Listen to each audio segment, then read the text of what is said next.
Sur le podcast Apprendre à apprendre une langue, vous allez pouvoir vous enrichir en écoutant l'expérience et le parcours de personnes qui ont réussi à apprendre une langue et même souvent plusieurs. On sait qu'il n'existe pas de méthode universelle d'apprentissage, mais le but de ces podcasts, ça sera de vous permettre de découvrir votre propre méthode. Donc vous pouvez commencer en écoutant les podcasts. Si vous souhaitez vraiment passer à l'action, je vous invite à télécharger le PDF Apprendre à apprendre une langue. Vous le trouverez sur mon blog montessori-apprendreautrement.com dans la rubrique Apprendre à apprendre une langue. Donc c'est un guide de 49 pages où je décris les 5 piliers pour apprendre à apprendre une langue. Et pour aller encore plus loin, Jessica et moi, nous vous proposons un accompagnement en ligne de 3 mois, 1 heure par semaine. Vous allez écouter le 12e épisode avec Luca Lampariello. Donc Luca est italien et parle français comme vous et moi. Mais il n'y a pas que le français, il est capable de parler 12 langues. Donc je trouvais ça super intéressant de pouvoir échanger avec lui et lui demander quels étaient ses outils, ses méthodes. Et ce qui m'a fait vraiment rire, c'est que pendant le podcast, il a dit qu'il n'y avait pas de méthode d'apprentissage universel. Et c'est exactement ce que je dis dans l'intro. Donc voilà, c'était vraiment chouette. Pour ce podcast, contrairement aux 11 premiers, parce que maintenant ça fait 4 mois que je creuse énormément sur le sujet de l'apprentissage des langues, donc je n'ai plus la même expérience qu'il y a quelques mois pour les premiers épisodes. Pour cet épisode, je suis partie des 5 étapes. J'avais listé 5 étapes et j'ai proposé à Lucas les étapes les unes après les autres. Et pour chaque étape, Lucas a rebondi, a ajouté des choses, a apporté son expérience. Donc vous allez vous régaler, c'est vraiment un podcast d'une qualité exceptionnelle. Donc j'espère que dans les commentaires vous pourrez dire ce que vous avez apprécié. Pensez bien à nous laisser un petit commentaire, à me laisser un petit commentaire. Ça me fera plaisir. Et je laisse vite place à ma conversation avec Lucas. Bonjour Lucas. Bonjour, comment ça va ? Bien, je suis très heureuse de t'inviter aujourd'hui sur le podcast. Et voilà, est-ce que tu veux déjà commencer par te présenter pour les auditeurs, en quelques mots dire qui tu es ? Bien sûr, alors je suis Luca Lampariello, je suis italien, né en Italie, je suis ingénieur électronicien. En fait, j'ai fait un parcours d'ingénieur électronicien, mais finalement j'ai fini j'ai fini avec une carrière de linguiste, entre guillemets, de polyglotte, et j'adore les langues. Donc, j'ai commencé il y a 10 ans, j'ai découvert ma passion pour les langues étrangères il y a 30 ans, quand j'avais 10 ans. Mais après, c'est devenu une carrière, une profession, et ma passion principale il y a 10 ans, quand j'étais justement à Paris, parce que j'ai reçu un courriel d'un mec. J'avais fait une vidéo sur YouTube. J'avais commencé à faire des vidéos de YouTube il y a 2 ans, en 2018. Et finalement, ce mec, il me demandait si je pouvais devenir son prof d'italien. Et c'est comme ça que j'ai commencé. Et là, je suis content d'avoir la possibilité de travailler avec les langues étrangères et de partager ma passion sur l'apprentissage des langues en général avec le monde entier. Ouais. J'invite les auditeurs à aller voir tes vidéos parce que on apprend plein de choses. Donc pour aujourd'hui sur le podcast, j'ai listé en fait 5 choses, 5 étapes qui me paraissent importantes pour apprendre une langue parce que ça fait un petit moment que je m'y intéresse, mais depuis 4 mois, j'ai vraiment creusé dans l'apprentissage des langues. Et donc si tu veux bien rebondir en fait sur ces 5 étapes, en ajouter, les modifier et nous partager ton expérience en fonction de ces 5 étapes. Ouais, c'est bon pour toi ? Oui, c'est excellent. Alors, la première chose qui me semble indispensable quand on se lance dans l'apprentissage d'une langue, c'est d'avoir une motivation réelle, un but qui est vraiment concret. Pas juste j'aime bien entendre parler italien, allemand, je me lance, mais vraiment avoir un objectif concret et avec si possible une date butoir. Alors ça pourrait être dans les mois à venir, les années à venir, mais tu vois, savoir où on va en fait, pas juste se lancer pour se lancer, mais vraiment avoir une motivation importante. Oui, je pense que c'est essentiel. En fait, tout le monde a appris au moins une langue étrangère à l'école. Et nous, on a tous l'impression on a eu tous l'impression qu'il fallait étudier une langue. Et je te dis, j'utilise le mot « il fallait étudier » parce que c'était quelque chose je pense que c'est obligatoire en France, obligatoire en Italie, d'apprendre au moins une langue étrangère. Et donc, on a toujours eu l'impression que la langue, c'est quelque chose c'est une autre matière qu'il faut apprendre à l'école. Mais là, quand il s'agit d'apprendre une langue en général, si tu as envie d'apprendre une langue, c'est quelque chose qui est pour la vie. C'est une habilité que tu développes et qui te qui ouvre en fait des portes incroyables, des opportunités incroyables. J'ai l'impression que quand les gens ils décident d'apprendre une langue étrangère, ils ont toujours dans ce piège, je dois apprendre, où ils ont peut-être des raisons qui ne sont pas très concrètes et qui ne sont pas très profondes. Je m'explique. La différence, je pense qu'il y a fondamentalement deux différentes catégories de raisons, des raisons internes et des raisons externes. Les raisons internes, c'est les raisons qui nous poussent de l'intérieur, c'est-à-dire quelque chose tu te lèves le matin, tu as vraiment envie d'apprendre tous les jours. Le problème, c'est que si tu n'as pas de raisons très concrètes et très profondes, très internes, je veux dire, tu vas pas le faire, tu peux le faire 2 semaines, tu commences avec beaucoup d'enthousiasme, mais après, l'enthousiasme, malheureusement, ça finit. C'est une ressource finie. Tandis que les gens qui apprennent à long terme, c'est-à-dire, et je te répète, apprendre une langue, comme tu le sais très bien, c'est quelque chose pour la vie. C'est pas quelque chose que tu commences et tu dis, OK, je vais le faire pendant 2 semaines et après c'est tout. Donc, je sais parce que j'ai vu, c'est mon expérience personnelle, mais aussi j'ai rencontré des polyglottes, ou bien des gens qui ont appris une langue, une ou bien plusieurs langues étrangères.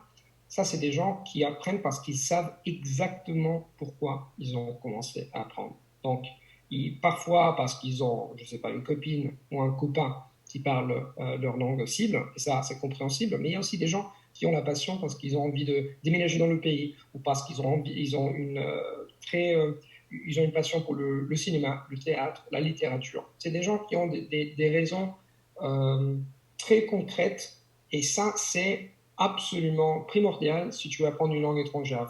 Il faut se rappeler que pour apprendre une langue, oui, sur Internet, il y a plein de vidéos, il y a plein de gens qui disent, par exemple, tu peux apprendre une langue au bout de quelques semaines ou quelques mois. Le problème, c'est qu'apprendre une langue, c'est toujours pour la vie. C'est un projet de vie qui peut durer 1, 2, 3, 5, 10 ans, 20 ans.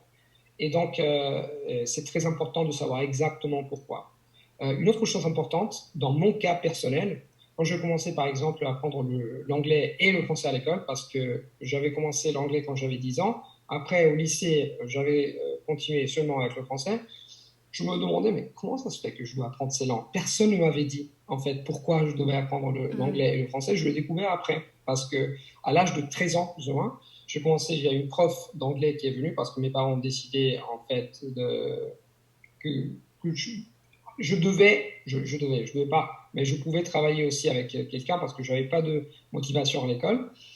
Et là, j'ai découvert, par exemple, le cinéma américain. Donc, chaque semaine, cette prof particulière m'amenait des films, parce qu'il n'y avait pas d'Internet, il y a 30 ans, je suis un peu vieux, il y a 30 ans, il n'y avait pas Internet. Et moi, je regardais ces films 2, 3, 4 fois, elle a enregistré ces films. Et je me rappelle que j'avais cette passion incroyable pour, par exemple, imiter les acteurs. Et après, j'ai découvert France 2. Et voilà, encore une fois, le cinéma français, ou bien les films français, qui m'ont poussé en anglais et en français parce que je me suis projeté vers un monde. Moi, je pense que le cinéma, en général, la télévision, c'est un moyen extraordinaire qui nous permet en fait, de vivre la réalité d'un autre pays sans être dans ce pays-là. Donc, quand je regardais par exemple France 2, à ce moment-là, c'était Antenne 2. Je me rappelle par exemple, j'avais commencé à regarder La Boum. Je ne sais pas si tu connais La Boum, c'est un film culte pour ma génération au moins. La génération, et même pour la génération des années 80, des gens qui sont nés dans les années 80. Donc j'étais tombé complètement amoureux de Sophie Marceau. Et ça m'a poussé. En général, l'idée de pouvoir vivre cette vie. Et je te répète, moi j'avais 15 ans, je n'ai jamais été en France, je n'ai jamais été en Angleterre ou bien aux États-Unis. Mais cette envie énorme que j'avais, je m'envisageais déjà la possibilité de vivre une autre vie, de vivre une vie parallèle, de pouvoir vivre des réalités en français, en anglais. Et c'est comme ça que le rêve, entre guillemets, ça a commencé parce que tous les jours, quand par exemple, je décidais, OK, ça c'est 4h30 de l'après-midi, je m'y mets à l'anglais, je m'y mets en français. Tous les jours, j'avais dans ma tête déjà les images d'une vie future en anglais et en français. Et ça, c'est une habitude que je développais. Après, j'ai commencé à apprendre l'allemand, après l'espagnol et toutes les autres langues, tout le temps, tous les jours, encore aujourd'hui. Aujourd'hui, par exemple, je fais ce matin le grec. J'envisage, je me projette en fait dans le futur en utilisant cette langue. Et pour moi, il y a toujours je sais toujours la raison pour laquelle je fais les choses. Moi, je dis tout le temps à mes étudiants, parce que je suis coach de langue, avant de parler du comment, avant de parler de la méthode, de comment faire les choses, c'est important de savoir exactement pourquoi tu veux faire les choses. Donc, encore une fois, c'est très, très important, très, très, très important, primordial, je dirais, de savoir exactement pourquoi tu vas apprendre une langue étrangère.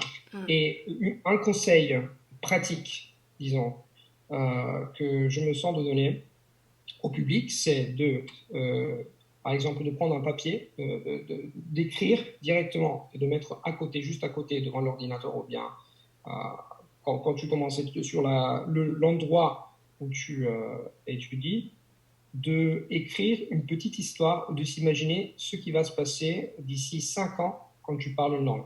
Avec qui tu vas parler, une situation particulière. Donc, tu peux parler avec, je sais pas, ton futur copain français, ton futur copain espagnol, et s'imaginer avec beaucoup de détails une situation future, parce que écrire, tout d'abord, et c'est pas seulement s'imaginer, mais aussi écrire, ça te permet d'avoir une vision concrète. Moi, je suis persuadé, au fil du temps, j'ai compris que nous, on crée notre réalité. On la crée en s'imaginant, parce qu'on a ce pouvoir de l'imagination, mais surtout le pouvoir de l'imagination qu'on a, que les êtres humains ont, ça nous pousse vraiment à faire des choses que sinon, ça serait très difficile de faire. Donc, le conseil, c'est l'astuce, c'est une astuce, on peut l'appeler ça, c'est de arrêter un moment et d'écrire une histoire, de prendre 20 minutes, ou bien 30 minutes pour écrire concrètement une histoire concrète, avec des détails concrets de comment tu vas utiliser la langue, avec qui tu vas parler, les circonstances, où tu vas être, je ne sais pas, tu vas apprendre le turc, tu t'imagines en Turquie, à Istanbul, en parlant avec quelqu'un, parce que le pouvoir de l'envie de communiquer dans cette langue, c'est très important. Donc, ça, c'est un conseil. Et de garder cette petite histoire juste à côté. Comme ça, tu sais tout le temps. Ça te ramène tout le temps du pourquoi, de la raison pour laquelle tu vas apprendre une langue. Oui, et ça permet aussi de garder sa motivation, parce qu'il y a forcément des moments où c'est un peu plus dur. Donc le fait de s'être vraiment projeté, à mon avis, ça permet de garder cette motivation. Et ce que tu as dit aussi là, c'est l'enthousiasme. C'est le mot enthousiasme qui me vient à l'esprit. Parce que quand ta prof venait avec des supports sur le cinéma qui te plaisaient, forcément tu avais plus envie d'apprendre que si elle t'avait parlé de foot ou d'un sujet qui ne t'intéresse pas, imaginons. Exactement. Le problème, c'est un autre problème qui nous vient de l'école, malheureusement, c'est que normalement, quand on étudie une langue étrangère, après des années à l'école, on s'imagine que l'apprentissage d'une langue, ça va être un peu ennuyeux, que tu vas faire des trucs dont tu n'as pas envie de faire, tout ça. Mais la réalité, c'est que moi, j'avais compris, par exemple, que quand j'avais commencé à aller à l'école, quand j'avais 15 ans, donc après 2 ans que j'allais au lycée, les gens, mes potes, en fait, à l'école, me disaient: comment ça se fait que tu parles si bien français, tu as commencé à parler si bien? Moi, je disais, quand on faisait toujours des exercices, par exemple, de grammaire très ennuyeux, ma prof était magnifique, hein, c'était magnifique, mais c'était le système qui ne marchait pas. Donc, on faisait tout le temps des exercices de grammaire, c'était terrifiant, vraiment, c'était terrible. Mais moi, j'ai commencé à regarder des films. Et donc, moi, en plus, quand je regardais des films, parce que j'ai oublié de citer ce détail, en fait, je les ai toujours, hein, quand tu vois, non, les écouteurs ne le voient pas, mais moi, j'ai toujours des post-it où j'ai toujours un petit cahier. J'avais un petit cahier sur lequel je notais tout ce que je pouvais noter. On avait le télétexte, je ne me rappelle pas, c'était 888, c'était j'avais les sous-titres, donc j'avais la possibilité pas seulement d'entendre, mais bien sûr de comprendre en profondeur, parce que je voyais tous les sous-titres, c'était gratos, donc je me suis dit, OK, c'est gratos, je peux regarder France 2. Ça peut sonner un peu naïf maintenant. Avec Internet, tu peux voir ce que tu veux. Mais là, j'avais qu'une chaîne et j'en ai profité et j'ai tout écrit. Donc, j'ai des notes à Rome parce que je suis en Pologne maintenant. J'ai des notes, des milliers de notes, des expressions familières et tout ça. Et ça m'a créé un enthousiasme énorme parce que l'enthousiasme, c'est quelque chose qui crée de l'enthousiasme. Donc, c'est important tout le temps. Ça, c'est une règle que je dis tout le temps à mes étudiants, une règle de base. Si tu veux apprendre une langue à long terme, c'est-à-dire, en fait, c'est comme ça qu'on apprend à long terme, parce que c'est pas à court terme, il faut toujours éviter à tout prix de faire des choses qui t'ennuient. Il faut toujours faire des choses qui sont si, bien sûr, si tu n'apprends pas à l'école, mais même si tu apprends à l'école maintenant, même s'il y a des gens qui sont en train de nous écouter et qui vont aller au lycée, par exemple, bah ok, tu vas au lycée, mais au dehors de la classe, tu peux toujours faire un tas de trucs. En plus, maintenant avec Internet, tu peux faire ce que tu veux. Tu peux regarder des films, tu peux regarder des documentaires, tu peux écouter des podcasts. Mais rappelle-toi que au lieu de juste commencer à surfer sur Internet, tu peux penser à l'avance, tu peux écrire sur un papier. Qu'est-ce que c'est qui me plaît énormément? Moi, dans mon cas, par exemple, c'est l'astronomie. Donc, avant de m'y mettre, avant de commencer à chercher quelque chose, je me demande, OK, qu'est-ce que je vais regarder aujourd'hui? C'est quoi les trucs, les domaines qui me fascinent? Astronomie, littérature, cinéma. Et après, tu commences à consommer du matériel qui a à voir avec les choses qui te fascinent. C'est comme ça que je veux toujours faire les trucs, pas le contraire. J'apprends pas une langue pour étudier l'astronomie. Je lis ou bien je regarde des documentaires sur l'astronomie et comme ça, la conséquence, c'est que j'apprends dans la langue cible dans laquelle je suis en train de regarder un documentaire ou lire un livre ou quoi que ce soit. D'accord, super. Et donc la deuxième étape que j'avais notée, c'était voilà, une fois qu'on a cette motivation, qu'on a vraiment un but, voilà, on sait pourquoi on apprend, c'était déjà de savoir comment apprendre à apprendre. Parce que savoir un peu comment le cerveau fonctionne, ce qui va marcher, ce qui va pas marcher. Et je rajoute aussi un peu dans cette deuxième étape, se créer une routine avec des paliers à atteindre et trouver des ressources qui nous correspondent et qui nous enthousiasment. Et on en a déjà parlé de l'enthousiasme. Alors, que penses-tu de cette deuxième étape? Alors, beaucoup de choses. En fait, j'ai découvert au fil du temps que l'une de mes passions, c'est justement de comprendre comment nous, les êtres humains, ils apprennent à apprendre. Il y a plusieurs bouquins, il y a beaucoup de littérature qui parle de ça, qui est fait absolument fascinant. Tout ça est absolument fascinant. Et moi, quand j'avais 15 ans, je savais bien sûr, je savais rien de tout ça. Et en faisant aussi ce travail de language coach, ça me force un peu, mais même de toute façon, je suis passionné sur ça, donc c'est pas un devoir pour moi, de comprendre en fait que j'ai compris que la chose la plus importante, c'est comprendre comment apprendre. Ça, c'est la chose la plus importante, c'est un détail primordial parce que les gens s'y mettent, mais ne savent pas comment apprendre. Là, je dis tout le temps que les gens, ils ont beaucoup de possibilités, ils ont beaucoup d'outils, mais il faut les utiliser, les outils. Tu as remarqué sûrement que beaucoup de gens, peut-être toi, moi aussi, je le faisais.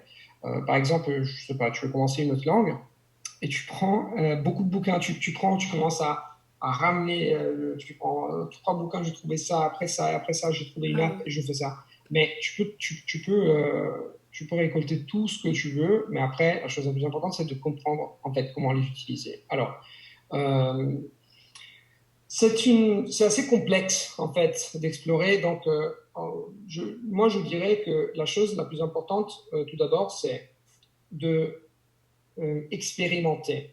C'est-à-dire, moi, je crois que dans l'apprentissage, il y a des principes de base, mais il n'y a pas la méthode universelle qui te permet d'apprendre une langue. Parce que les gens, ils cherchent toujours la méthode. C'est quoi la meilleure méthode d'apprendre une langue?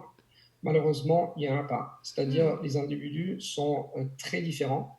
L'apprentissage, comme je dis, il y a disons des principes de base, mais après, tu dois trouver ta méthode, c'est-à-dire une méthode qui marche pour toi. C'est pour ça que je dis tout le temps à mes étudiants, quand je leur présente ma méthode pour commencer à apprendre une langue qui s'appelle la traduction bidirectionnelle, c'est-à-dire moi j'utilise par exemple ma langue maternelle, c'est-à-dire l'italien, et la langue cible. Je fais une traduction, je traduis vers ma langue maternelle et après vers la langue cible pour comprendre en fait les structures de la langue cible.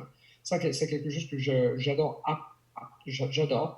en général, mais ça ne signifie pas qu'une autre personne, elle adore. Peut-être cette personne va détester.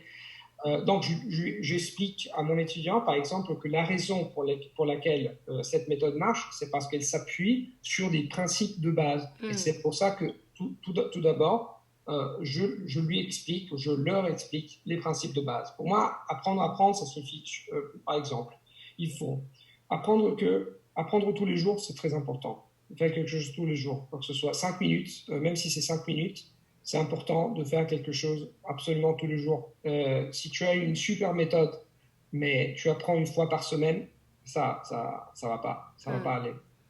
L'autre chose, c'est important, c'est d'établir, comme tu l'as dit avant, c'est d'établir des paliers à atteindre. C'est-à-dire, comme une langue, c'est quelque chose, c'est un parcours particulièrement long, il faut créer des parcours un peu plus courts. Par exemple, qu'est-ce qui se passe au bout de 3 mois? C'est quoi que je veux être en même de faire, non?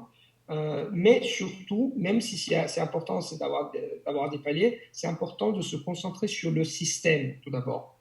Pas seulement sur le but, mais sur le système. James Clear, par exemple, c'est un auteur je ne sais pas si tu as jamais entendu parler de James Clear. C'est un mec qui a écrit un livre qui s'appelle Atomic Habits. Disons en français, je ne sais pas le titre en français, mais il parle du fait que en particulier, il y a un paragraphe qui m'a beaucoup frappé. Il me dit, il ne faut pas se concentrer tellement sur les goals, c'est-à-dire sur les buts, mais surtout sur le système. Et si tu as un système qui marche bien et tu investis du temps pour le refiner avec le temps, après, oui, tu peux continuer. C'est comme aller par exemple, tu vas aller tu veux arriver au sommet d'une montagne, non?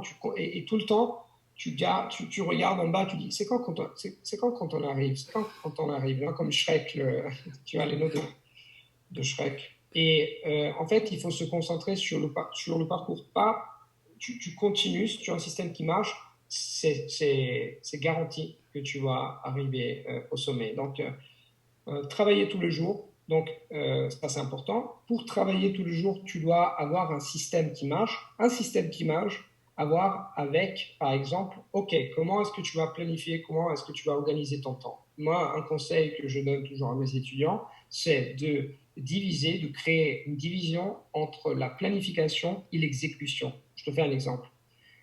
Si toi, je ne sais pas si ça t'est jamais arrivé, que tu prends un jour, tu veux faire je ne sais pas, est-ce que tu es en train d'apprendre une langue en particulier maintenant? Oui, je me suis lancé le challenge de parler couramment anglais en avril 2021, donc j'ai commencé en avril là de cette année.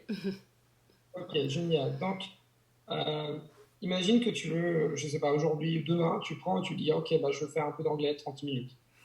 Mais est-ce que tu sais exactement ce que tu dois faire quand tu t'y mets ou non? Alors, avant de partir en vacances, il y a 15 jours, j'avais mon planning, voilà, je me levais une demi-heure avant tout le monde dans la maison et du coup, j'avais cette routine en place et je savais ce que je faisais tous les jours en me levant. Enfin, la veille au soir, enfin, la veille ou la semaine d'avant, je le savais.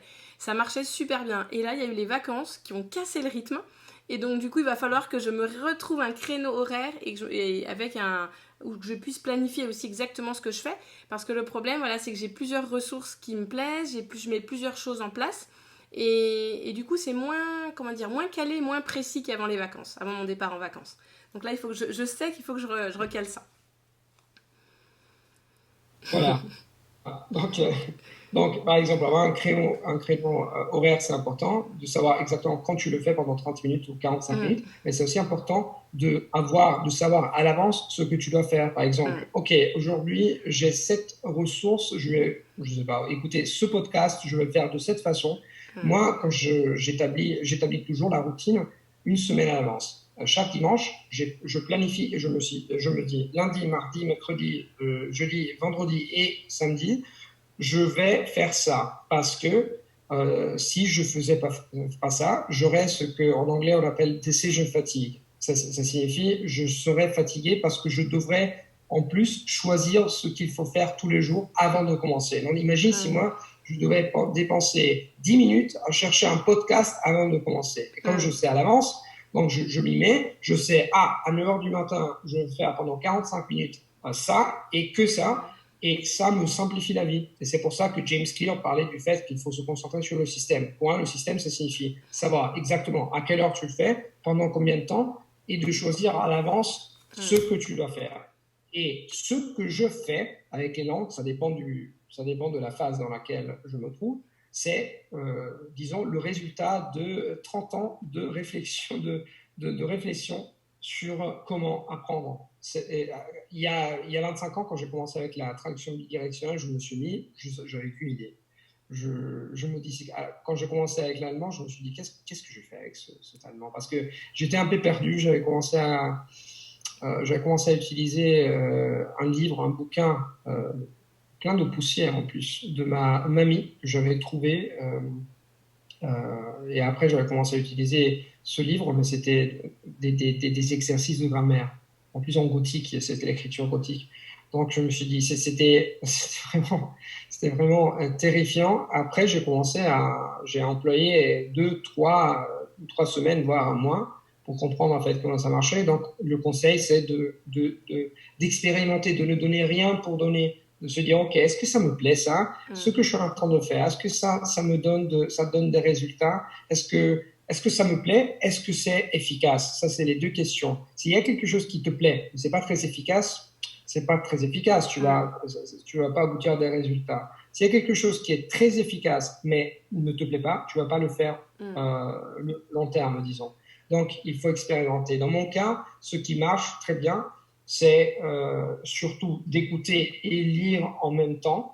Après, par exemple, d'utiliser un crayon, j'utilise toujours du papier parce que je me concentre beaucoup mieux. Donc, si j'ai un bouquin comme un simil, je ne sais pas si tu connais, c'est du matériel pour les étudiants, j'utilise ça. Mais aussi, si j'ai un podcast, je vois le texte, je l'imprime et j'écoute toujours. Or, je regarde rien sur Internet parce que ça me distrait. Je marque les mots. J'ai un système pour me rappeler des mots, mais surtout, je crée un système où je réutilise les mots dans des phrases. Donc, je crée des phrases qui sont des phrases personnelles et qui ont à voir avec ma vie, parce que créer des phrases qui n'ont rien à voir, non, à l'école, encore une fois, c'est ça, c'est le problème des méthodes, en fait, c'est des phrases dont on n'a rien à faire, en fait, souvent. Disons, si tu réfléchis, les enfants, ils utilisent toujours des phrases qu'ils utilisent. Ils utilisent des phrases toujours dont ils ont besoin dans une conversation réelle, parce que surtout quand ils ont 4 ans ou 5 ans, ils s'imaginent. C'est très difficile de s'imaginer en fait un enfant qui commence à former des phrases données par une prof ou un prof qui leur dit en utilisant des mots qu'ils ne vont pas utiliser. Et c'est ça exact. Je sais que ça semble bizarre, mais c'est exactement ce qu'on fait. Les adultes à l'école, on apprend des mots qui ne nous servent pas, et on fait des phrases qui sont un peu soit ridicules, soit improbables. Donc, moi, ce que je fais, c'est trouver toujours des façons de décortiquer une langue. J'ai un système d'analyse parce que c'est important d'utiliser, par exemple, j'utilise ma langue maternelle pour comprendre la langue cible à travers cette technique.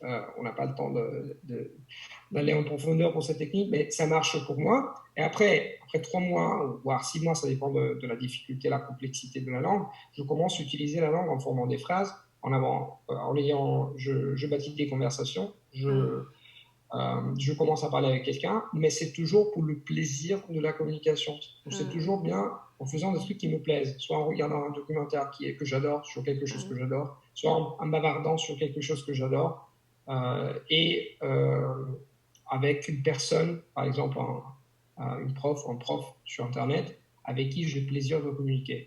Donc, mon conseil, c'est toujours de trouver quelque chose qui te plaise, et c'est quelque chose que si tu t'y mets, et si tu as l'intention en anglais, il y a ce terme, je ne sais pas en français, de think outside of the box, c'est-à-dire de réfléchir. Penser en dehors de la boîte, Voilà.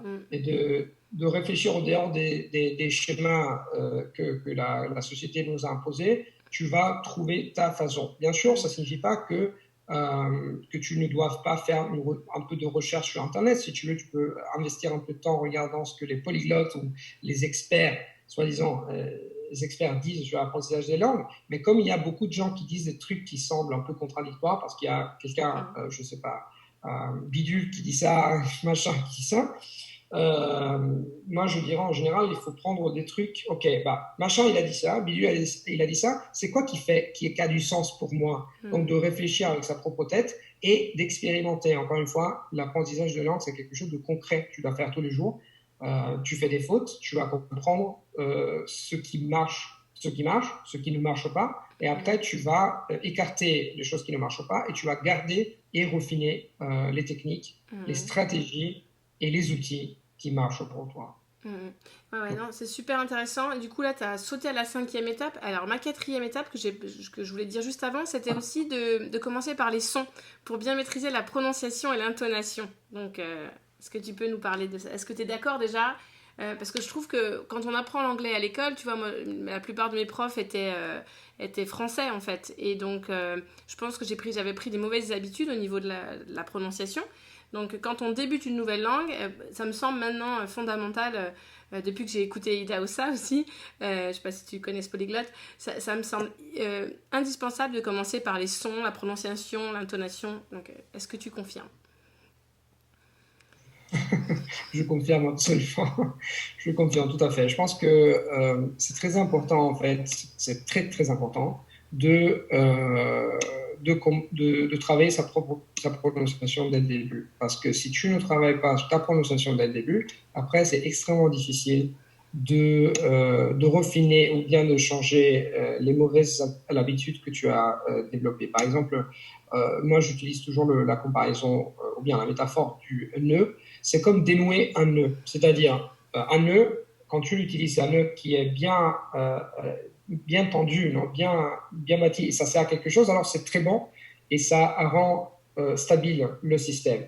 Mais si c'est un nœud qui n'est pas bien bâti, disons, et tu dois dénouer ce nœud, alors là, tu vas galérer énormément. Et la raison pour laquelle tu vas galérer, c'est parce que les êtres humains, ils sont très forts, ils sont très bons à apprendre de nouveaux trucs, mais à apprendre de nouveau, en anglais, ce terme c'est unlearn, non? Désapprendre, je ne sais pas si ça existe ce terme en français, mais je ne pense Oui, pas. ouais. En italien non plus, il y a ce terme, mais c'est quand tu apprends quelque chose d'une façon, après tu dois le réapprendre d'une autre façon, ça c'est extrêmement difficile parce que le système nerveux apprend d'une façon et ça se stabilise littéralement. C'est très difficile de changer. C'est pour ça que c'est très difficile de changer quelque chose, des automatismes qu'on a. Une fois qu'on a développé des automatismes, c'est très, très difficile de dénouer le nœud de ces automatismes. C'est pour ça que je me dis tout le temps, je me dis et je dis à mes étudiants en général, à mon public, que c'est très important de commencer dès le début. Ça, c'est la première chose. La deuxième chose que je voulais souligner, le deuxième fait que je voulais souligner, c'est que pour moi, c'est un mythe absolu que il y a des gens qui sont extrêmement doués pour les langues et pour les sons. Il y a des gens qui sont absolument niais, ils sont absolument nuls pour les sons et en général en langues étrangères. Je suis sûr que tu as entendu parler dire des gens, ah je suis nul, ah, je suis absolument nul, je suis nul je sais pas, en français, en italien, en anglais, ou que ce soit en guitare, pour la guitare. Et ça, c'est un mythe parce que oui, il y a des inclinations, il y a des individus qui ont des inclinations particulières, mais ça ne signifie pas qu'il y a des individus qui ne sachent pas apprendre des sons. Il y a un linguiste très connu qui s'appelle Steve Krashen qui parle en général de l'apprentissage des langues, mais surtout de input compréhensible. Il a écrit un petit article très intéressant, un petit essai en fait universitaire très intéressant sur l'apprentissage, l'acquisition d'un accent étranger dans une langue étrangère, un accent étranger en général. Et en fait, il dit, contrairement à l'opinion générale, que apprendre un accent ou bien apprendre la prononciation d'une langue étrangère, ce n'est pas si difficile que ça. En fait, les adultes, ils sont très bons. ils peuvent le faire sans problème, c'est qu'ils ont des blocages mentaux, ils ont des blocages psychologiques. Et moi, en fait, quand j'ai lu cet article, ça m'a frappé énormément parce que effectivement, quand j'avais 13 ans et quand la prof d'anglais dont je parlais avant avait commencé elle venait chez moi et moi j'avais un accent terrifiant. Hein. Moi, je te dis, mon accent, c'était terrible en anglais au début. J'avais commencé à développer cet accent américain, donc c'était un peu nasal. Tu sais, l'accent américain, c'est un peu nasal. Et à l'école, j'avais commencé à répondre à la prof. Et en fait, mes potes, ils se moquaient de moi parce que j'avais un accent pour eux bizarre. Alors, à ce moment-là, la pression de mon groupe, non, des Italiens, ils ont senti et ressenti que moi, à travers les sons, je voulais acquérir une autre personnalité. Et il y avait une certaine pression sociale moi, j'ai résisté à cette pression sociale, mais la plupart des gens ne résistent pas. Et donc, ils se disent, OK, ben, changer d'accent, non, non, non, moi, je garde mon accent, bien, je parle anglais avec l'accent italien parce que je veux appartenir à mon groupe linguistique. Donc, Steve Krashen, il parle du fait que c'est pas une question d'être nul ou non, parce qu'on a tous les outils nécessaires, on a deux oreilles, on a la bouche, les muscles, le cerveau, pour bien comprendre et répéter les sons, mais on décide de ne pas le faire. Et aussi, il cite, par exemple, quand on est un peu pompette, quand on a bu un peu, ça nous rend un peu plus libres. Donc, tu as sûrement remarqué, je ne sais pas si tu bois en général, si tu as bu un coup peut-être un peu stressé parce que tu dis ok, bah. Après tu commences à parler, tu dis mais comment ça se fait que j'ai parlé si bien, tu te sens libéré. Eh bien, lui, il parle du fait que ça a à voir avec le fait que boire de l'alcool, ça relâche un peu le blocage, tu te relaxes un peu et tu penses plus à ça. Donc ça, c'est la deuxième chose. Ce n'est pas que tu peux bien apprendre des sons. Il ne faut pas que tu te laisses, que la société dicte ce que tu penses, parce que tu peux bien le faire, mais c'est très important de commencer dès le début. C'est un mythe très, très important et délétère, moi je dirais, parce que si on a cette idée, après on se dit, bon, de toute façon, moi je ne vais pas apprendre les sons bien, donc je ne veux pas commencer. Et ça, c'est un moment critique. Parce que si tu fais dès le début, un autre mythe, un troisième mythe qui est attaché à ça, c'est que tu dois dédier beaucoup de temps à travailler ta prononciation. Et donc, ça va au détriment de l'apprentissage même de la langue. Tu peux faire les deux en même temps. Donc, c'est pas qu'une chose exclut l'autre. Et je te raconte une petite histoire, si tu veux, si on a le temps. Ah oui, oui, bien sûr, avec plaisir. Moi, quand j'ai fait ma première vidéo sur YouTube, j'ai publié la vidéo sur YouTube il y a 11 ans, la première où je parlais en 8 langues. J'étais persuadé que je parlais bien toutes les langues en termes de prononciation, parce que j'avais reçu des compliments avant, dans la vie réelle, non, je m'étais jamais exposé sur Internet. Et après, je me suis rendu compte que surtout pour le suédois, les gens avaient laissé des commentaires en me disant, Lucas, ton suédois, les accents, ta prononciation, en fait, elle est pas bonne et tout ça. J'étais un peu déçu, mais après, je me suis dit, comment ça se fait? Alors, je me rappelle qu'il y avait un mec avec qui j'avais commencé on avait commencé à bavarder, c'était un mec suédois. Après, on a commencé à parler sur Skype, mais en fait, il m'a dit, je lui ai demandé qu'est-ce qui se passe, pourquoi ma prononciation n'est pas bonne. Il ne savait pas bien m'expliquer parce qu'un natif, il ne le sait pas. Il a appris comme ça. Mais après, au fil du temps, je me suis rendu compte que j'avais complètement négligé le fait que le suédois, c'est une langue demi-tonale. C'est-à-dire, par exemple, c'est un concept un peu compliqué parce qu'en italien et en français, ça n'existe pas du tout. Mais tu prends, par exemple, un mot, anden, ça s'écrit de la même façon, mais ça se prononce d'une façon différente. Par exemple, anden, andem, tu entends la différence. Moi, j'avais complètement... Et c'était bien écrit sur un simili quand j'avais commencé. Moi, je me suis dit, ok, je pense que j'apprends bien, donc j'entends tout. Non, c'était une erreur énorme. Et après, 4 ans après, j'avais une prononciation qui maintenant est très difficile à corriger parce que je l'ai améliorée, mais je pense que c'est pas trop tard, mais ça serait un effort énorme et ça ne vaut pas le coup. Ça vaut pas le coup, donc je l'ai amélioré, je me suis rendu compte, tout commence avec de la conscience en fait. Ah ok, maintenant, anden.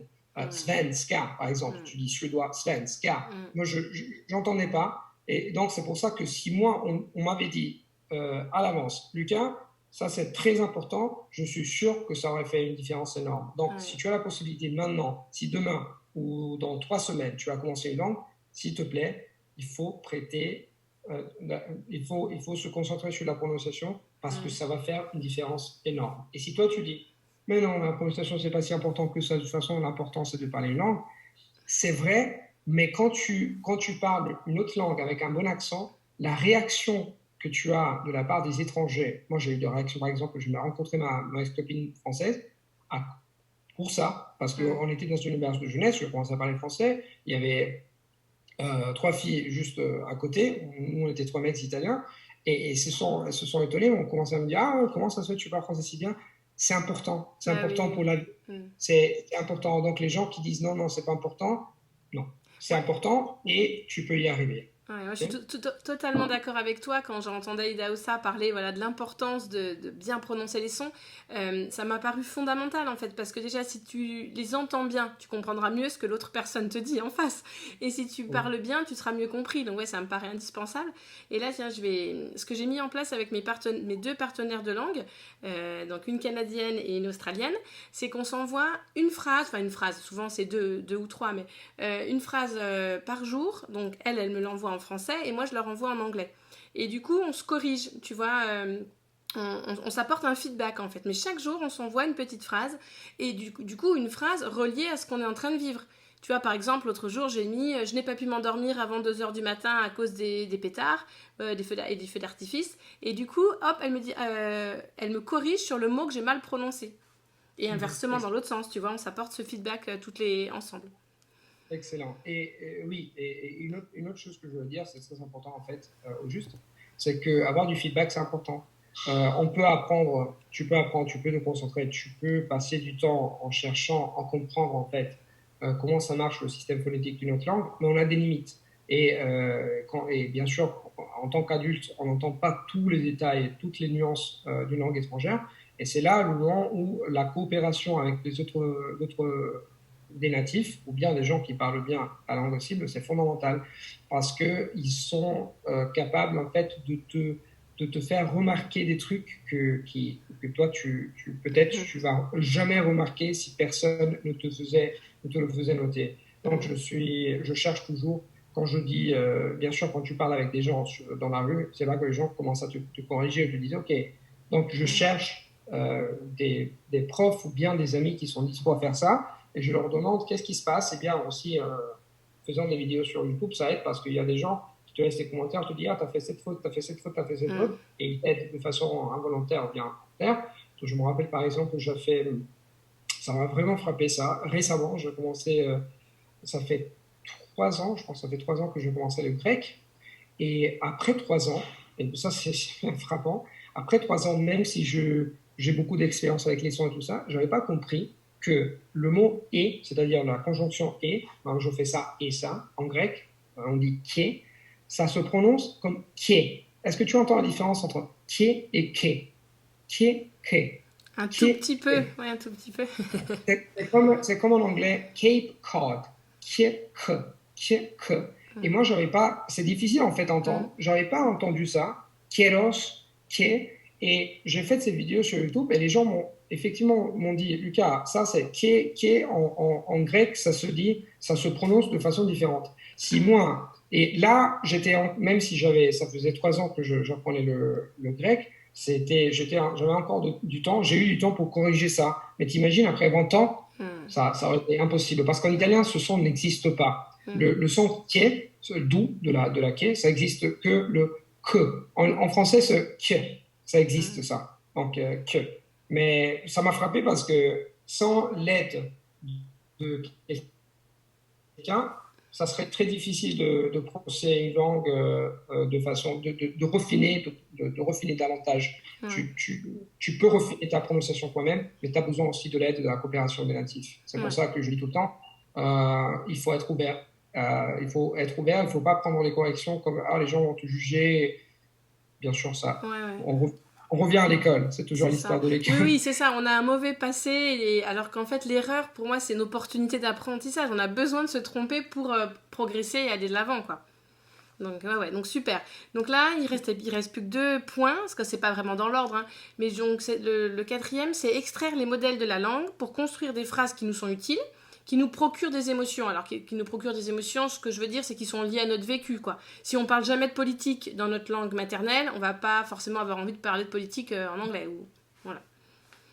Alors, dans ce cas-là, moi, je dirais que la solution la plus simple, euh, c'est de parler et d'utiliser la langue dans le sens de la communication significative pour toi. Qu'est-ce que ça signifie? Moi, je pense que les adultes en général, nous, on complique les choses. Pour moi, apprendre une langue, c'est si on réfléchit bien, les enfants, en tant qu'enfants, et les enfants en général, ils ont appris leur langue maternelle en faisant tout ce qu'ils voulaient, c'est-à-dire ils bavardaient avec d'autres potes, ou bien ils parlaient avec leurs parents, ils regardaient des trucs qu'ils aimaient, mais dans la production orale, ou bien écrite, par exemple, dans la production orale, en tant qu'adulte, moi je dis, si tu veux apprendre une langue, c'est très important de construire des phrases qui sont utiles, personnelles, émotionnelles. Utiles, personnelles, émotionnelles. Et comment est-ce que tu fais ça? Ok, bah tu peux. Moi, ça dépend de la phase. Ça dépend de la phase d'apprentissage. Si par exemple au début ou après 2, 3 mois que tu vas commencer à apprendre une langue, tu n'as pas encore le courage ou bien envie de parler avec quelqu'un, tu peux t'y mettre. Tu peux commencer par exemple même en utilisant Google Translate ou bien des potes. Tu peux demander sur WhatsApp, tu peux demander sur Skype, tu peux demander par mail, de bâtir un ensemble de phrases personnelles. Ça, je le fais par exemple, je le fais avec mes étudiants, je le fais en japonais, en français, en italien. Et tu commences à dire, ok, c'est quoi ce que j'aimerais, qui est probable que je dise et qui m'intéresse. Ok, je suis Lucas. Est-ce que par exemple, on imagine que je suis débutant d'une langue, ma langue aussi, le turc, que j'espère commencer à apprendre bientôt. Est-ce que je dirais je suis Lucas? Oui, parce que je suis Lucas. Je suis né à Rome. J'habite à Rome. Est-ce que je dirais ça? Oui, c'est très utile. J'adore les langues. Ah, ça c'est une autre phrase très utile. J'apprends le turc. J'apprends le turc pourquoi? Et tu le fais de façon progressive. C'est-à-dire, tu commences en disant j'apprends le turc. Après, sur la base de ça, tu peux dire j'apprends le turc parce que j'apprends le turc depuis blablabla. Et tu commences à créer un réservoir, un ensemble de phrases que tu peux utiliser. Encore une fois, ça doit être utile, personnel, émotionnel. Émotionnel, ça signifie de parler de toi, de raconter des histoires, de raconter ce qui te pousse à faire les choses que tu veux faire dans la vie en général. Et dans ce cas-là, une autre chose que je fais, quand tu as atteint, disons, un niveau intermédiaire, je prends toujours à l'avance des sujets qui m'intéressent énormément et bâtir des phrases, en fait, c'est la conséquence d'un choix précis. C'est-à-dire, je t'explique exactement ce que je fais. Ça fait 5 ans, non 4 ans, je ne me rappelle plus, peu importe. Le hongrois, et quand j'ai commencé à prendre des cours, pas prendre des cours en fait, à avoir des conversations sur Italki, bon, c'est une plateforme où tu peux bavarder avec des profs, euh, j'ai commencé en fait à l'avance, je pensais à un sujet qui m'intéressait. Comme je t'ai dit, j'adore l'astronomie, j'adore l'histoire. Donc, je me demandais, par exemple, comment est-ce que je peux parler d'allunage, hein, quand les gens sont atterris sur la Lune pour la première fois, quand l'humanité est arrivée sur la Lune. Donc, ce que je fais normalement, c'est qu'à l'avance, il y a 30 minutes avant le cours, je commence à écrire, à noter sur un cahier tous les mots que j'aimerais bien utiliser, et j'imagine en hongrois, parler d'allunage, non? Donc, je ne sais pas si on dit allunage en français, j'espère que oui. Bah, En italien, on dit allunaggio, pour arriver sur la Lune. Bon, allunage. Allez, bon, c'est pas grave. Allez, Soyons t'as fous. compris ce que je veux dire. C'est ça. Donc, ce que je fais, l'envie, le fait que j'ai choisi quelque chose qui me fascine tellement, me donne une énorme envie de parler et de me concentrer sur l'acte de communiquer, pas sur la langue.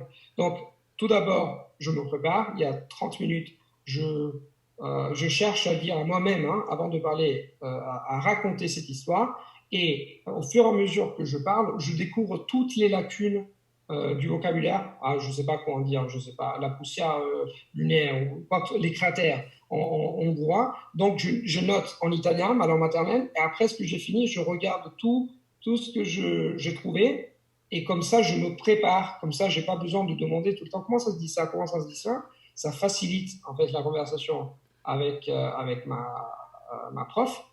Mais la chose la plus intéressante, encore une fois, c'est que j'apprends en parlant de quelque chose que j'adore. C'est comme que toi, par exemple, si tu as une histoire très intéressante, tu viens d'arriver, tu vois tes potes, je sais pas, t'es dans une terrasse, tu commences à raconter quelque chose de très cool qui s'est passé. Je pense pas au temps, tu penses pas au mot que tu choisis. Tu es très excité, tu te concentres sur l'histoire et sur la communication. Donc, mon conseil, c'est que extraire les modèles de la langue et construire des phrases, ça vient aussi d'un acte de communication. On oublie que parler une langue, c'est un acte de communication parce que, encore une fois, après 10 ans ou 15 ans dans le système où on se concentre sur la langue, c'est comme si moi je pointais la lune et tu regardais le doigt et pas la lune. C'est exactement ça qu'on fait, qu'on est habitué à faire. Donc, pour extraire les phrases, au lieu de se concentrer tellement sur les phrases, concentre-toi sur écrire une liste d'histoires, d'expériences, de sujets qui t'intéressent et commence à bâtir, tes phrases. Et je répète les phrases, pas les mots, sur la base de ça. Après, les mots, c'est le dernier, en fait, c'est la dernière étape. Moi, je conseille de ne jamais écrire des mots isolés. Toujours des phrases. Parce que les phrases, elles vivent dans un contexte. Et le contexte, ça vit dans l'acte de communication que tu établis pour apprendre une langue étrangère, pour développer tes capacités linguistiques. Ouais. Quand je découvrais un nouveau mot, tu vois, que j'avais jamais entendu, je cherchais la signification et après, sur une petite étiquette, j'écrivais donc une phrase, 3 petits points et au dos, le mot. Et comme ça, quand je me testais, le contexte m'aide à me rappeler de la phrase, enfin du mot qui manquait, enfin le nouveau mot que je viens d'apprendre. Excellent. Moi, je te conseille aussi de travailler créer des phrases, c'est bien, mais moi, je pense que c'est encore mieux de créer des phrases dans un contexte. Donc, je te fais un exemple. Si tu écris une phrase, cette phrase, ça te semble suffisante, ça te semble un contexte suffisant pour que toi, peut-être 3 mois après, tu regardes la phrase, tu dis, OK, c'est bien, mais après 3 mois, ton cerveau a besoin de plus de contexte. Moi, en général, ce que je fais, je prends de 10 phrases, peut-être 5 phrases ou 6 phrases, et je mets toujours un titre. Le titre, c'est toujours où est-ce que tu as appris ces phrases? Est-ce que tu les as prises d'un podcast, d'un texte? Et je travaille toujours comme ça. J'aimerais bien te montrer un exemple en fait ici, mais de toute façon les gens les ne peuvent pas le auditeurs voir. pourront pas le voir, oui.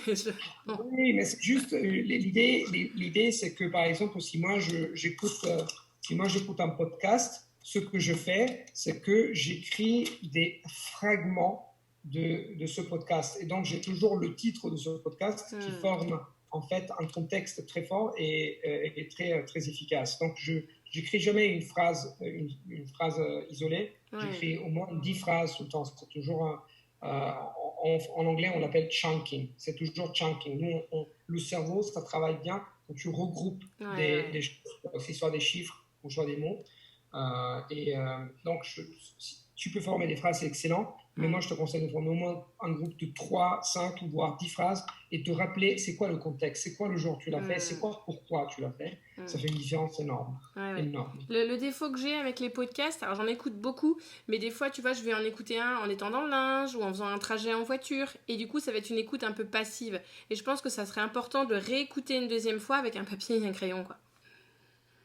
Je pense que c'est une bonne idée. Ça dépend de ce que tu veux faire. Je pense que la première fois que tu écoutes un podcast, tu peux prêter attention. Peut-être tu peux rester assis et tu peux noter des trucs. Après, tout le reste, toutes les autres fois que tu écoutes ce podcast, une fois que tu as décortiqué le podcast et en fait, tu as noté les mots, tu peux l'écouter où tu veux, en faisant le linge, ou en courant, ou bien en faisant la vaisselle. Ah oui, tu ferais l'inverse du coup. Ce que je fais, non. Quoi ? Tu ferais l'inverse. La première écoute serait vraiment attentive et enfin voilà, tu serais vraiment actif pour la première écoute et après une fois que tu as travaillé sur ce podcast, tu pourrais le réécouter plusieurs fois en étant dans le linge ou en conduisant. C'est exactement ça. Je je fais pas ça pour tous les podcasts, mais pour les podcasts qui m'intéressent particulièrement, je fais ça. Et ça dépend de la langue, ça dépend du niveau. Hmm. Si j'ai un niveau intermédiaire, je fais ça. Si j'ai un niveau un peu plus élevé, je le fais pas parce que c'est quelque chose que je fais pour, comme si je faisais avec dans ma langue maternelle. Par exemple, le français. Si j'écoute France 24, je me mets pas à noter les mots. Oui. C'est pas quelque chose que je fais, mais je le fais par exemple pour le polonais. Je le fais tout le temps. Je me suis donné le but et l'objectif d'écouter au moins un podcast par jour de 10 minutes ou bien de 15 minutes. Je m'y mets, je note des mots. Je suis en train, par exemple, de travailler les chiffres. Moi, j'ai vraiment du mal avec les chiffres en général. C'est un cauchemar. Et donc, je cherche en fait à développer cette habilité de filtrer, parce que tu entends les chiffres.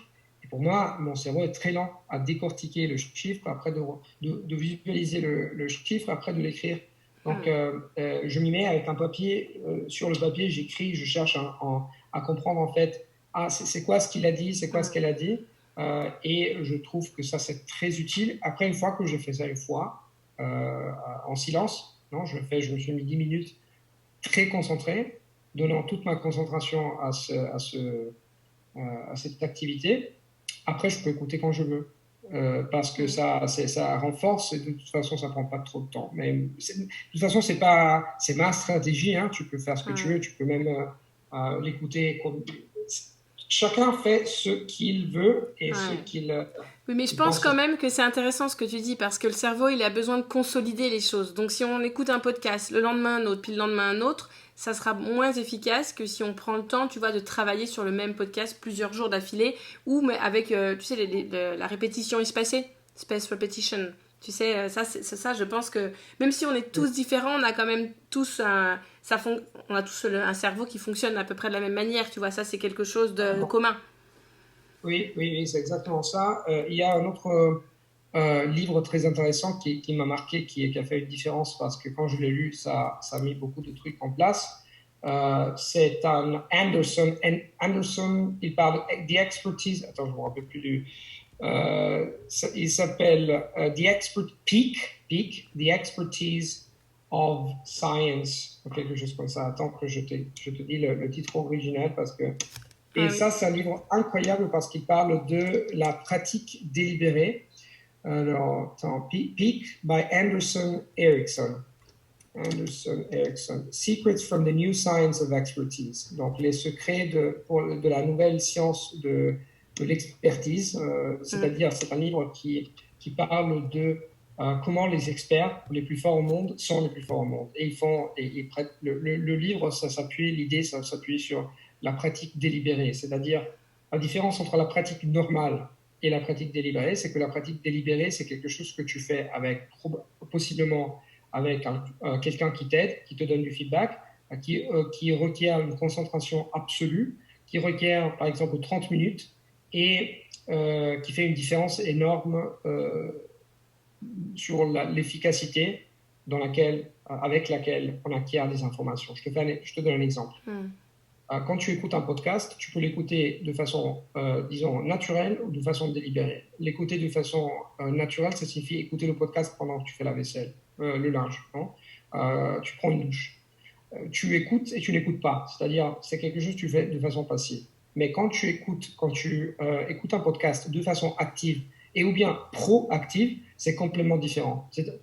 Par exemple, quand tu écoutes un podcast de façon active, tu donnes ta concentration au podcast. Tu le fais d'autres trucs. Je ne sais pas, tu es assis, par exemple, tu es assise et tu écoutes le podcast. Quand tu le fais de façon proactive, c'est un niveau supérieur. C'est-à-dire, tu l'écoutes, mais tu cherches à écrire tous les mots que par exemple, tu ne réussis pas à entendre bien, ou tu ne sais pas bien comment ils sont écrits, ou bien tu cherches à écrire des fragments pour reconstruire le fil du discours, ou bien tu écris les chiffres, ou tu t'appuies, ou tu notes. Ah, ok, ça c'est un verbe réflexif. En fait, tu le fais 2-3 fois, tu te concentres totalement sur ça et tu fais gaffe à tous les détails auxquels tu ne ferais pas du tout attention si tu étais sur la douche ou tu faisais d'autres trucs. Ça, c'est la modalité avec laquelle tu fais les choses. Ça, c'est la même chose, tu peux l'appliquer à l'écriture. Tu peux l'appliquer quand tu parles avec quelqu'un. Tu peux parler de façon délibérée ou bien de façon naturelle. Tu peux bavarder avec ton pote. Supposons que là, tu es en train d'apprendre l'anglais, non? Donc, tu peux avoir une conversation dans un bar, dans un pub, je sais pas, avec quelqu'un. Et ça serait une conversation naturelle, la modalité naturelle.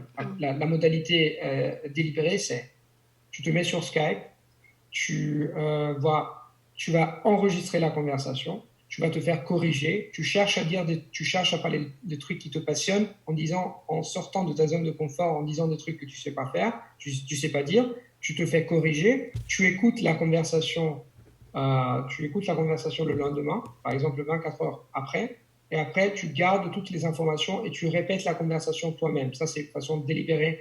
Moi, j'enseigne ça, par exemple, en détail, vraiment en détail à tous mes étudiants, et ça fait une différence énorme. Ah bah, c'est sûr. Pratiquement, C'est sûr. j'ai découvert que 90% des gens qui prennent des cours en ligne n'enregistrent pas la conversation, ne préparent pas la conversation et sont très passifs. Tandis que si tu es actif ou proactif, c'est des différents, disons, niveaux, ça fait une différence énorme. C'est clair. Et moi, je fais ça tout le temps. Mais une dernière chose que je voulais ajouter, c'est très important de créer, d'alterner, de faire soit la pratique naturelle, mais aussi la pratique délibérée. Parce que la pratique délibérée, c'est comme courir. La pratique naturelle, c'est comme marcher. Mais si tu marches, tu vas parcourir, tu vas faire un long parcours, mais très lentement. Si tu cours, tu vas t'épuiser très rapidement. Donc, tu dois alterner marcher, courir. Et je fais ça. C'est pour ça que je te dis, je fais le podcast, je le fais de façon très délibérée, mais après, je le fais de façon naturelle. Et j'alterne ça dans toutes les 4 catégories, les quatre habilités. Parler, écrire, lire et l'autre, je me rappelle. Comprendre. Non, tu l'as dit, je sais pas. Voilà. Écoutez. Comprendre. Non, génial. Bah, la dernière chose que je voulais avoir la confirmation, qu'on échange là-dessus, c'était se trouver plusieurs partenaires de langue avec des sujets d'intérêt commun, parce que on peut commencer un partenariat et on se rend compte que on n'accroche pas. Hein. Et avoir plusieurs partenaires de langue avec qui on accroche, avec des intérêts communs et s'apporter des feedbacks. Donc là, ce que je fais avec mes 2 voire 3 partenaires de langue maintenant, c'est qu'on partage une demi-heure de français, une demi-heure d'anglais. Et pendant la demi-heure de français, par exemple, quand c'est elle qui parle en français, je ne les interromps pas. Si elle me pose une petite question, je réponds. Enfin voilà, si elle cherche mon approbation. Mais pendant cette demi-heure, on reste dans le flow de la conversation. Et après, au bout de 30 minutes, moi, discrètement, je note des petites choses pour me rappeler au fur et à mesure. Et au bout de ces 30 minutes, je lui apporte un feedback pendant 5 minutes. Ah, t'as dit comme ça. Et voilà, un feedback. Et ensuite, on inverse et on fait pareil pour l'anglais. Donc... C'est excellent. Je pense que si tu veux... On a l'opportunité, la chance, le privilège, en fait, de pouvoir parler même à distance. Donc, l'excuse de « je suis en Australie dans un petit village », ça ne tient plus. Mais à part ça, moi, je dirais que ça, c'est une chose qu'on devrait faire. Je dirais que c'est important de souligner, en fait, que peut-être que tu as eu de la chance, c'est pas si évident que ça. Pour le français et l'anglais, c'est plus facile parce que c'est des langues très populaires, mais pour d'autres langues, c'est un peu plus compliqué de trouver parfois un partenaire. Mais je pense que c'est une idée excellente. Si la recherche d'un partenaire, ça se trouve que c'est un peu, ça s'avère un peu compliqué, tu peux toujours trouver quelqu'un sur Italki et tu peux toujours payer quelqu'un pour son temps. Et je dis ça parce que le partenaire, ça serait idéal, mais parfois, c'est difficile de trouver un partenaire et parfois, c'est difficile, même si on paye, c'est difficile de trouver quelqu'un avec qui tu t'entends bien. Donc, si on prend... toi, probablement, tu as eu de la chance, peut-être pas, mais une fois que tu as trouvé quelqu'un avec qui tu as établi un bon rapport, tu peux bavarder. C'est important d'établir, bien sûr, 30 minutes pour moi, 40 minutes, 45 pour toi, pour moi, 45 pour toi. 30 minutes, c'est une bonne... c'est très bien parce que ça te permet de rester concentré. Et mon conseil, c'est enregistrer la conversation et après, comme tu as dit, de demander à la personne le veut. C'est-à-dire le timing, c'est très important. C'est important le feedback, c'est quoi le feedback qu'ils vont te donner? Est-ce qu'ils vont te donner des conseils? Est-ce qu'ils vont te donner des synonymes? Est-ce qu'ils vont te corriger? Est-ce qu'ils vont te donner une phrase alternative? Est-ce qu'ils vont te corriger directement ou de façon indirecte en disant, oh, en répétant ce que tu as dit, mais de façon correcte, comme ça tu t'aperçois, ah, ok, j'ai fait cette faute. Il y a beaucoup de petits détails qui font la différence, mais là, je pense que la chose la plus importante, c'est que le timing. Donc, si tu trouves quelqu'un qui t'interrompt tout le temps, ça détruit le flow de la conversation. C'est très important de laisser quelqu'un parler, surtout, c'est comme si toi, tu étais en train de raconter une histoire, tu es arrivé, non là, le cercle d'amis, tu racontes une histoire, et il y a machin qui commence à dire, oh non, non, tu as fait une faute, c'est le subjonctif, c'est pas correct. Ça détruit tout, non tu penses? Donc, ça, c'est aussi important, le feedback.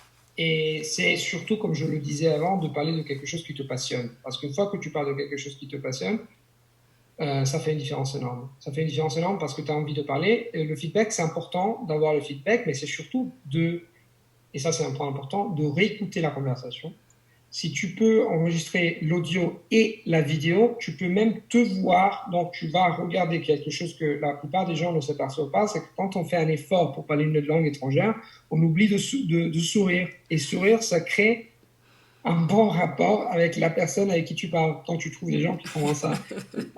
Mais c'est pas parce qu'ils sont antipathiques, c'est juste parce qu'ils sont en train de faire tel effort que ils oublient. Et quand tu te vois, quand tu t'entends, et tu te vois, tu dis, oh mon Dieu, c'est moi ça. Tu vois ce que je veux dire? Donc il faut faire attention aux petits détails. Ça aide aussi l'enregistrement dans ce sens-là, mais surtout, ça aide parce que quand tu entends la conversation, tu auras le temps d'avoir une perspective différente sur ta production orale. Tu pourras, au début, il y a des gens qui n'aiment pas le son de leur voix, c'est scientifique, c'est prouvé scientifiquement qu'on n'aime pas notre voix au début, mais on s'habitue. Et une fois que tu t'es habitué, en fait, ça te donne un avantage énorme parce que tu peux en fait te relaxer et remarquer pas seulement les erreurs que tu as fait, mais aussi tu peux intégrer le feedback que la personne elle t'a donné. Donc tu peux bloquer par exemple, tu peux cliquer sur pause, tu peux mettre en pause et tu peux répéter de façon correcte les corrections que la personne t'a données. Tu peux chercher à redire la même chose. Une autre façon, ça c'est très important si tu veux intégrer en fait le feedback, parce que si tu reçois le feedback c'est bon, mais si tu l'utilises pas, tu vas continuer à faire les mêmes fautes et les mêmes fautes. C'est d'un côté, c'est naturel, c'est tout à fait naturel de faire toujours la même faute, mais à un certain moment, quand tu commences à t'écouter, tu as fait la même faute pour la 10e fois, tu t'aperçois que peut-être le moment est venu de corriger cette faute et tu prends une autre perspective. Donc c'est important d'enregistrer si tu peux et de trouver le temps pour refiner ta production. Ouais, donc c'est toujours le même principe. En fait, c'est vraiment être actif à fond. C'est pas juste parler pendant une heure ou une demi-heure avec quelqu'un et puis attendre la semaine prochaine pour la prochaine conversation. C'est vraiment utiliser cette conversation, voilà, la préparer en amont et la réutiliser derrière pour se servir du feedback pour ne plus refaire les mêmes erreurs. Enfin voilà, c'est toujours un peu la même chose qu'avec un podcast. En fait, c'est vraiment être proactif. C'est comme ça que tu dis, proactif? Proactif, exactement. Les Anglais, j'utilise ce mot être proactif, je ne sais pas en français, mais en italien, on dit proattivo. C'est quelque chose qu'on a en fait, qu'on a inséré, qu'on a découvert récemment, mais ça explique et définit en fait, c'est une bonne définition de la différence entre passivité et activité et proactivité. C'est des niveaux différents d'action et d'interaction qui font une énorme différence. Et moi, comme je dis toujours, dans l'apprentissage de langue, ce n'est pas une question de et ou. Donc, est-ce que tu dois être actif ou proactif tout le temps ou bien passif? Tous les deux. Tu vas faire tous les deux, tu vas alterner tous les deux. Quand tu te sens fatigué, tu fais quelque chose de plus passif. Et quand tu es frais, tu te lèves le matin, tu peux faire quelque chose de beaucoup plus proactif ou actif. Et c'est toujours la combinaison de trois facteurs des différents niveaux d'interaction qui fait la différence. Surtout faite à long terme, en faisant toujours ce que tu aimes faire. Parce que je dis toujours, l'apprentissage de langue, c'est pas si compliqué que ça. Il faut le simplifier et il faut le faire pendant longtemps. Il faut être passionné, le simplifier et le faire pendant longtemps. Et tu vas arriver au résultat que tu veux.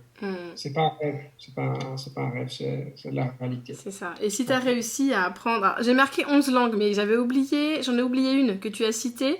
J'avais oublié le suédois, donc du coup, ça doit faire 12. Maintenant, c'est 14, Ah. mais c'est 14, mais le chinois, à vrai dire, le chinois et le japonais, c'est des langues que je ne parle pas très couramment, parce que là, le chinois, je le parlais couramment, ça fait 7 ans que je ne parle pas du tout. Et le japonais, j'avais fait une vidéo récemment où je disais que je le parlais, mais je ne l'ai jamais parlé couramment. Donc moi, je dirais 12 que je parle plus ou moins couramment. Et après, oui, ici, couramment, qu'est-ce que ça signifie de parler couramment? Oui. C'est un peu compliqué, mais finalement, disons que j'ai étudié 15 langues, avec le latin aussi, et je réussis à communiquer assez bien, de façon acceptable dans 12 langues. Ouais. Non, c'est impressionnant. Et là, le podcast, je pense que les auditeurs vont se réjouir en l'écoutant, parce que voilà, ça t'a apporté tellement de choses fondamentales que voilà, vraiment merci. Est-ce que tu veux rajouter une petite... Du coup, on était parti de mes 5 étapes. Est-ce qu'il y a autre chose que j'aurais oublié qui te paraîtrait important à mentionner avant la fin? Je pense que ça, c'est les choses, disons, le plus important, moi, je dirais, de savoir pourquoi je veux apprendre une langue, de comprendre en fait comment l'apprendre, et ça vient de toi, et aussi de faire une petite recherche, ou bien d'investir du temps pour comprendre, et après de faire tout le temps des choses qui te plaisent, et d'alterner en fait la modalité active et proactive, et la modalité passive. Et une autre chose importante, de faire gaffe à la prononciation, de commencer à travailler la prononciation dès le début, parce que ça, si tu penses que c'est important, moi je pense que c'est très important. Et ça, c'est les choses les plus importantes. Après, il y a des milliers et des milliers d'autres détails dont on peut parler pendant des heures, mais malheureusement, on n'a pas tout le temps. Peut-être dans un autre podcast, on pourra aller plus en profondeur sur d'autres aspects. Parce que l'apprentissage, en général, des langues, l'acquisition d'une langue étrangère, c'est un domaine très, très vaste. Donc, on peut parler pendant des heures. En tout cas, on sent la passion, on sent que ça te passionne, et merci beaucoup d'avoir partagé ton expérience. Merci, c'était un plaisir. Je savais que vous écouteriez ce podcast jusqu'au bout, ça ne pouvait pas être autrement. Donc si vous êtes encore là, voilà, c'est que je ne me suis pas trompée. Pour les 2 premières étapes sur lesquelles on a échangé avec Lucas, la motivation et savoir comment apprendre à apprendre, la routine, les ressources, sur les 2 premières étapes, j'avais rédigé il y a quelques mois un guide de 49 pages pour apprendre à apprendre une langue. Donc n'hésitez pas à le télécharger, c'est gratuit, et ça pourra vraiment vous aider justement à trouver votre motivation, se créer cette routine. Donc voilà, n'hésitez pas à le télécharger. Et n'oubliez pas de laisser un petit commentaire et de vous abonner si vous ne voulez pas rater les prochains épisodes. Je vous dis à lundi prochain.